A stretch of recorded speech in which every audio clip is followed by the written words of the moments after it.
What up, Citizen Zone? It's your boy.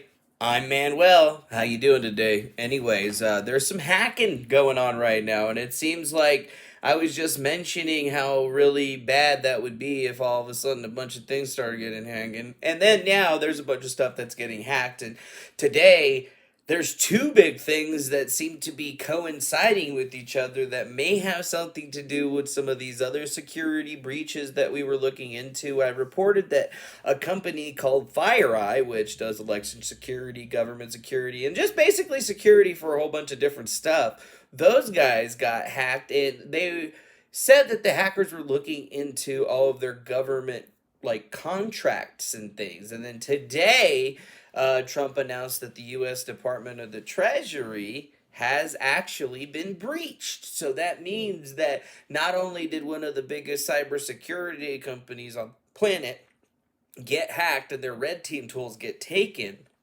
now we're looking at our stuff, the stuff that we're looking into, our Treasury Department. Apparently, like at least what they've been able to figure out is like an email server has been compromised to the point where they've been collecting logs and monitoring emails and information on what's going on in the Treasury Department for at least a two, or they're thinking it's at least a 6 month period. I'm saying it's probably going to be more like 3 years, but that's just based on some thoughts that I had on my own that we're not going to expand into just yet. What I have seen though is that to me it's not kind of normal that we would be hearing about two big bangers so close together unless you like look back and realize that there's a strong possibility that the first company was being used to protect the second company, and that's probably how all this stuff basically went down in the beginning. But everybody doesn't really know who it is. I already am hearing, oh, it's Russian hackers that are actually doing all this stuff, but I don't know. Right around the same time today that we were having that, there was another leak that has been exposed that's being published in a bunch of different places where they talk about the Chinese Communist Party having a massive leak that basically exposes members of the Chinese Communist Party, and there is supposedly a list of about 52,000 Americans that are included in whatever this leak actually is.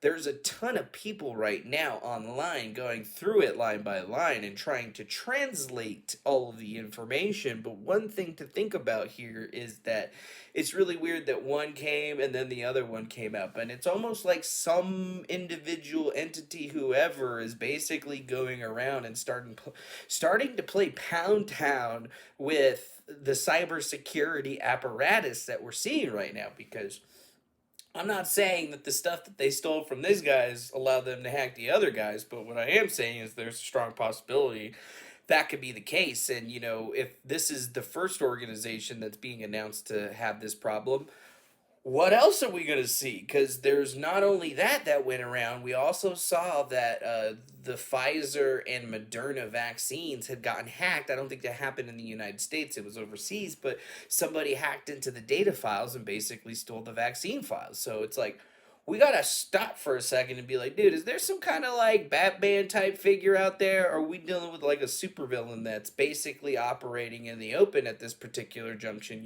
like the Mandarin or something, that's literally going around and like affecting some changes, and we're seeing it going on today. I mean, ultimately, I've been kind of like stranged out a little bit looking at this stuff because I was like, wait a minute, so like did China hack us? Did we hack China? Is it another third party that's going around and hacking all of us? Is it Japan, Australia?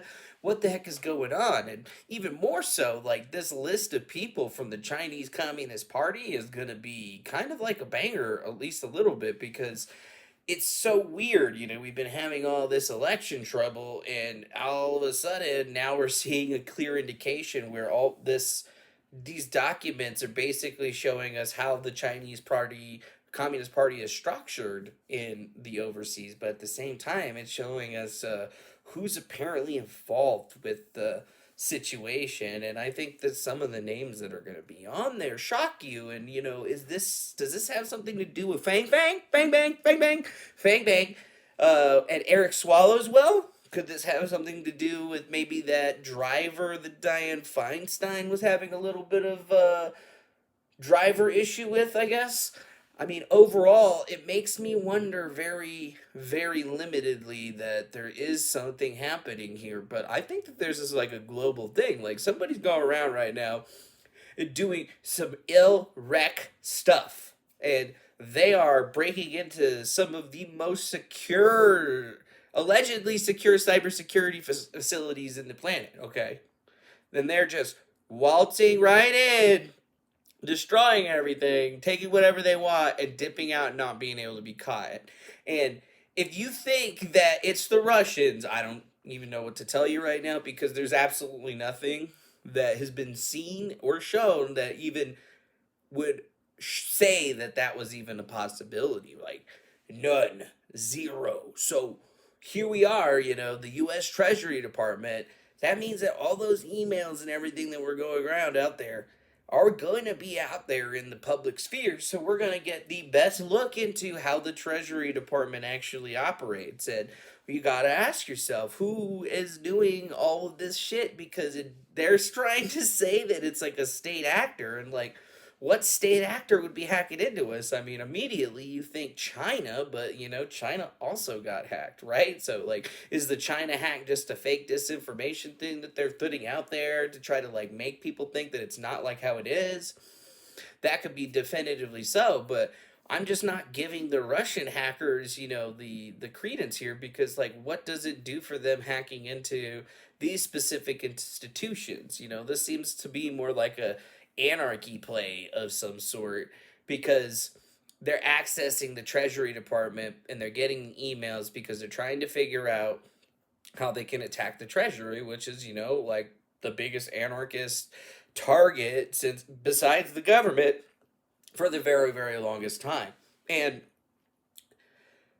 they say like government actors, state sponsored, but like that's crazy to think about because I mean we've been seeing multiple different things get hit within the last couple of days. And the last time I heard about something like this, it was in a movie Live Free Die Hard where some government agent guy that got really pissed off decided that he could hack into shit with the laptop. He decided that he was going to start doing stuff, and then Bruce Willis had to come like save the day or whatever. And for whatever reason, it kind of feels like a fire sale because this is the kind of stuff that would be happening. You would start seeing hacks happen in a bunch of different places, and then once these hacks are being done and a lot of chaos is done, the initial thing that happens are the leaks, and then after that, it starts to go to industrial control systems and other things. So this to me seems like we might be getting into something. I don't know, but I got a feeling. So let me know what you think in the comment section below. Hit the like button, subscribe, consider becoming a member so you can get more great content like this. And let me know what you think because this is weird. Anyways, be excellent to each other. We'll definitely see you again on the next one. Manuel out.